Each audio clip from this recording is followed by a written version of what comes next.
Ito ay rated SPG. Striktong patnubay at gabay ng magulang ang kailangan. Maaaring may masiselang tema, lengguwahe, karahasan, sexual, horror o droga na hindi angkop sa mga bata. Sa episode nga na ito ng Sigabo ay magtutuos na nga itong si Django at itong si Gabo. Nagsimulang mainit na komprontasyon nang bumalik nga itong si Gabo sa ginintuang lupa.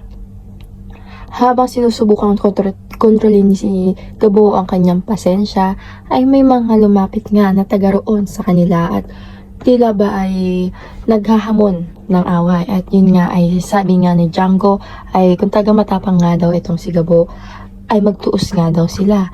At kahit nga gustong magbagong buhay nito ni Gabo ay talaga namang pinatulan niya pa itong si Django. At nasabi nga ng kanyang ama ay makikipagpustahan nga daw siya na hindi nga daw to papatulan ni Gabo dahil nga magbabagong buhay na ito. At sabi nga ng kanyang ina ay makikipagpustahan nga rin daw siya at hindi magbabago ito dahil nga mula pagkabata ay gulo na nga daw ang hanap nito ni Gabo. At nang magtuos nga itong si Django at si Gabo ay natalo nga ni Gabo ang grupo nila Django at tila ba napahiya itong si Django.